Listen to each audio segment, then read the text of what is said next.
Orientations Toward a Queer Phenomenology by Sarah Ahmed. What does it mean to be oriented? How is it that we come to find our way in a world that acquires new shapes depending on which way we turn? If we know where we are, when we turn this way or that, then we are oriented. We have our bearings. We know what to do to get to this place or to that. To be oriented is also to be oriented toward certain objects, those that help us find our way. These are the objects we recognize, such that when we face them, we know which way we are facing. They gather on the ground and also create a ground on which we can gather.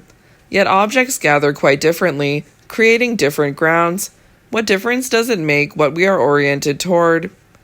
My interest in this broad question of orientation is motivated by an interest in the specific question of sexual orientation. What does it mean for sexuality to be lived as oriented? What difference does it make what or who we are oriented toward in the very direction of our desire? If orientation is a matter of how we reside in space, then sexual orientation might also be a matter of residence, of how we inhabit spaces, and who or what we inhabit spaces with. After all, queer geographers have shown us how spaces are sexualized. If we foreground the concept of orientation, then we can re-theorize this sexualization of space, as well as the spatiality of sexual desire. What would it mean for queer studies if we were to pose the question of the orientation of sexual orientation as a phenomenological question? This article takes up the concept of orientation to put queer studies into a closer dialogue with phenomenology. I offer an approach to how bodies take shape through tending toward objects that are reachable, which are available within the bodily horizon. Such an approach is informed by my engagement with phenomenology, though it is not properly phenomenological.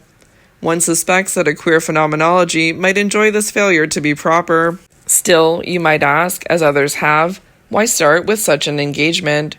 I start here in part because phenomenology makes orientation central to the very argument that consciousness is always directed toward objects and hence is always worldly, situated, and embodied. Given this, phenomenology emphasizes the lived experience of inhabiting a body, or what Edmund Husserl calls the living body. Phenomenology can offer a resource for queer studies insofar as phenomenology emphasizes the importance of lived experience, the intentionality of consciousness, the significance of nearness or what is ready to hand, and the role of repeated and habitual actions in shaping bodies and worlds. A queer phenomenology might turn to phenomenology by asking not only about the concept of orientation in phenomenology, but also about the orientation of phenomenology. This article hence considers the significance of the objects that appear in phenomenological writing as orientation devices. At the same time, to queer phenomenology is also to offer a queer phenomenology. In other words, queer does not have a relation of exteriority to that with which it comes into contact. A queer phenomenology might find what is queer within phenomenology and use that queerness to make some rather different points. Phenomenology, after all, is full of queer moments of disorientation, which involve not only the intellectual experience of disorder, but the vital experience of giddiness and nausea, which is the awareness of our own contingency and the horror with which it fills us. Maurice Merleau-Ponty gives an account of how these moments are overcome as bodies are reoriented in the becoming vertical of perspective. A queer phenomenology might involve a different orientation toward such moments. It might even find joy and excitement in the horror. In offering a queer phenomenology, I am indebted to the work of feminist scholars who have engaged creatively and critically with the phenomenological tradition. This includes feminist philosophers of the body, such as Sandra Bartke, Judith Butler, Rosalind Diprose, Elizabeth Gross, Iris Marion Young, and Gail Weiss. Through the corpus of this work, I have learned to think about not only how phenomenology might universalize from a specific bodily dwelling, but also what follows creatively from such a critique, in the sense of what that critique allows us to think and to do. Feminist philosophers have shown us how social differences are effects of how bodies inhabit spaces with others, and have emphasized the intercorporeal aspects of bodily dwelling. In considering the oriented nature of such dwelling points, my aim in this article is not to prescribe what form a queer phenomenology should take. Other people will stage this encounter from quite different starting points. After all, both queer studies and phenomenology involve diverse intellectual and political histories, which cannot be stabilized as objects that can then be given to the other. My task instead is to work from the concept of orientation as it has been elaborated within phenomenology, and to make that concept itself the site of an encounter. What happens if we start from this point? Orientations. If we start with the point of orientations, we find that orientations are about starting points, as Husserl describes in the second volume of Ideas. If we consider the characteristic way in which the body presents itself and do the same for things, then we find the following situation. Each ego has its own domain of perceptual things and necessarily perceives the things in a certain orientation. The things appear and do so from this or that side, and in this mode of appearing is included irrevocably a relation to a here and its basic directions. Orientations are about how we begin, how we proceed from here. Husserl relates the questions of this or that side to the point of here, which he also describes as the 0 point of orientation, the point from which the world unfolds and which makes what is there over there.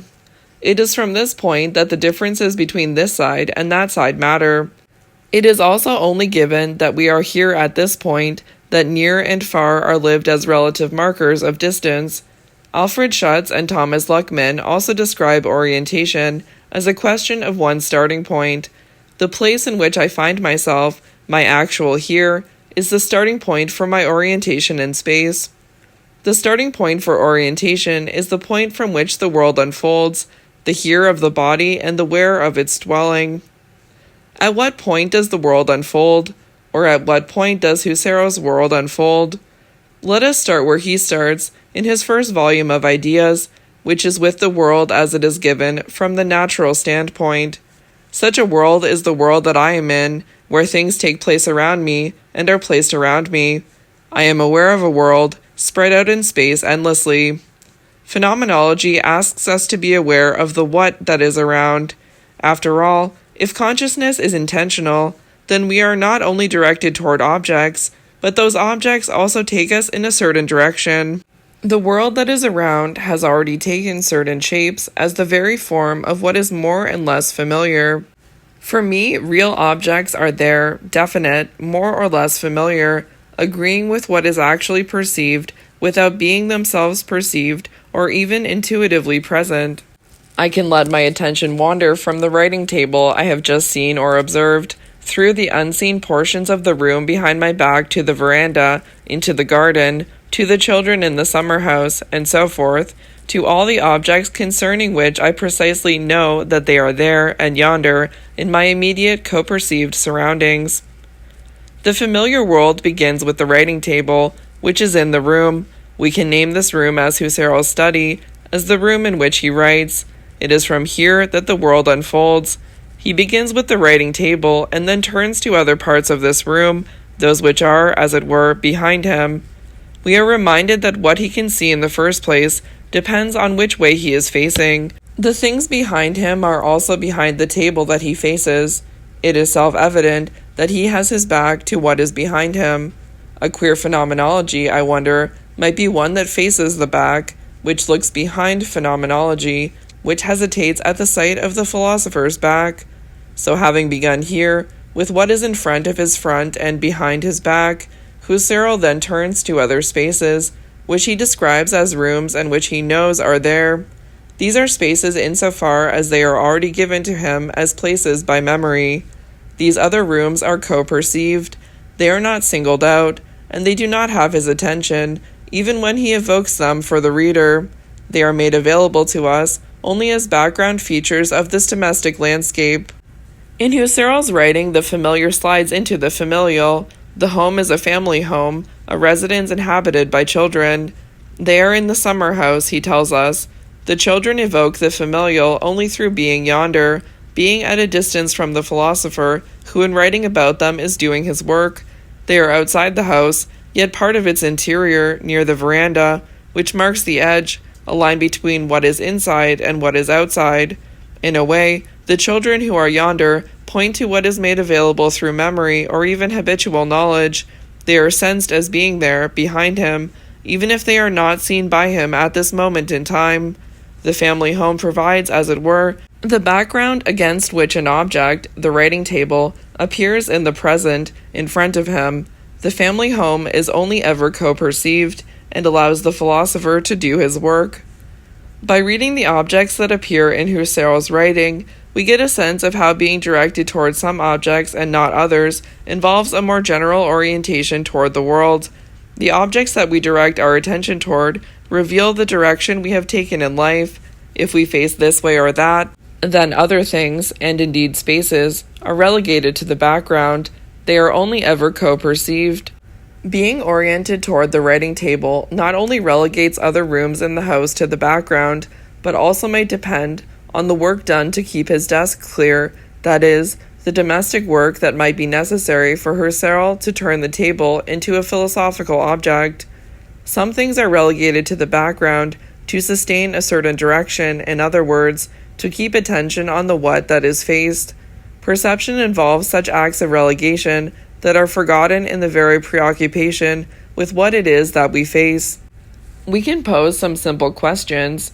Who faces the writing table? Does the writing table have a face, which points towards some bodies rather than others? When reading Husserl, one could think of other writers who have written about writing. Consider Adrian Rich's account of the process of writing. From the 50s and early 60s, I remember a cycle. It began when I had picked up a book or began trying to write a letter.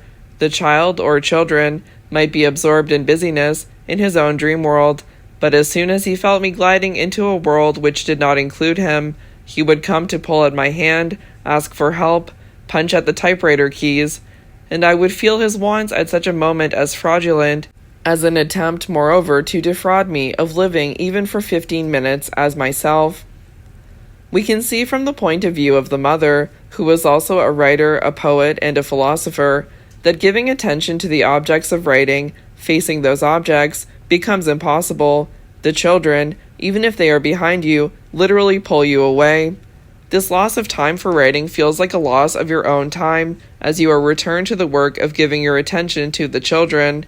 We could point here to the political economy of attention. There is an uneven distribution of attention time among those who arrive at the writing table, which affects what they can do once they arrive, and of course, many do not even make it. For some, having time for writing, which means time to face the objects on which writing happens, becomes an orientation that is not available, given the ongoing labor of other attachments.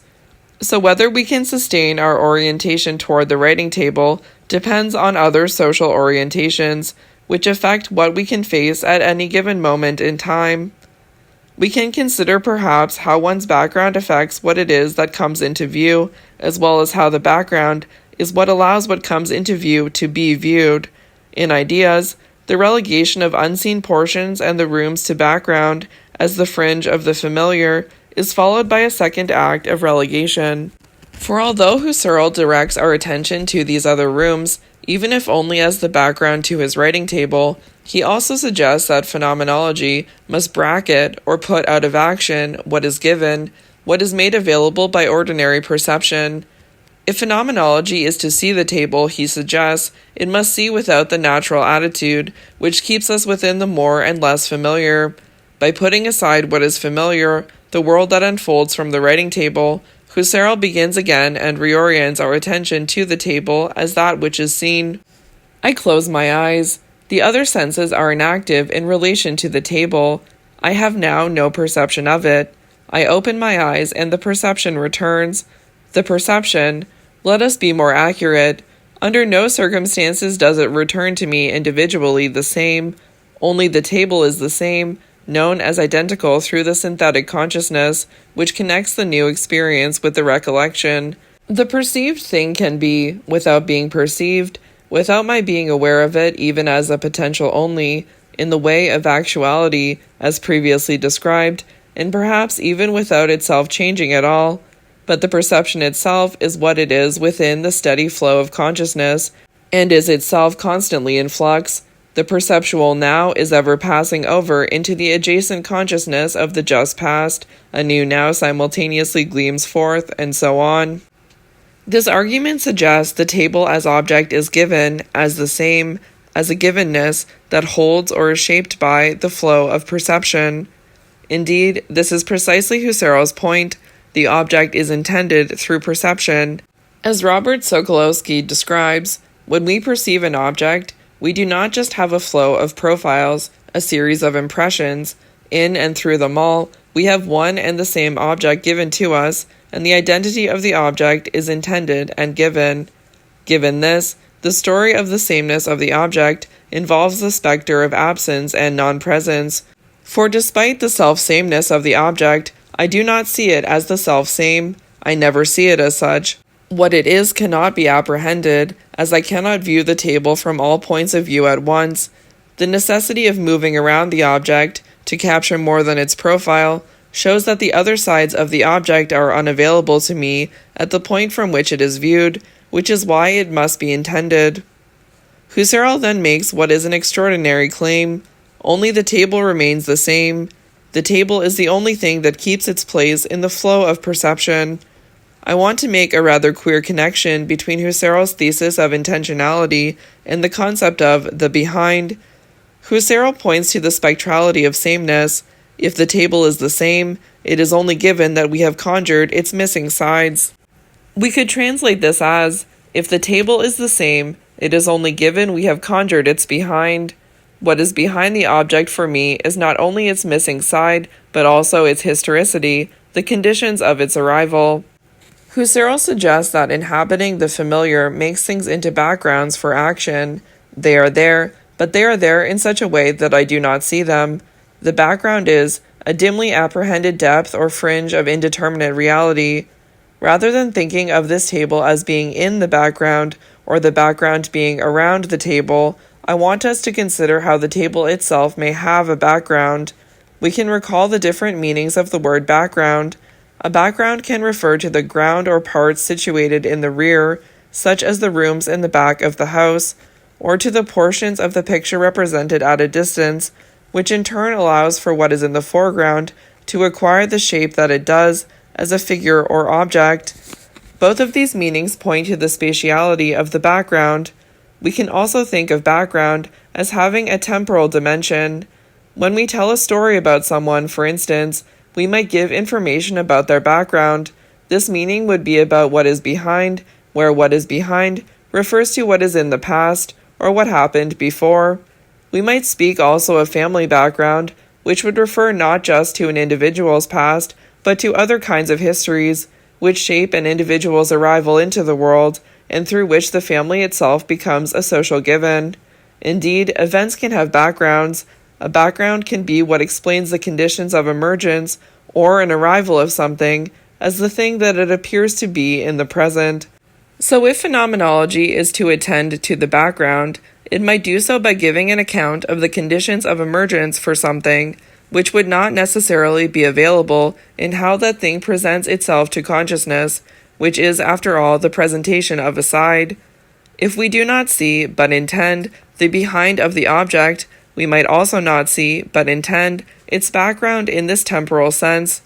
To see what the natural attitude has in its sight, we need to face an object's background, redefined as not only the conditions for the emergence of the object, we might ask, how did it arrive, but also the act of perceiving the object, which depends on the arrival of the body that perceives.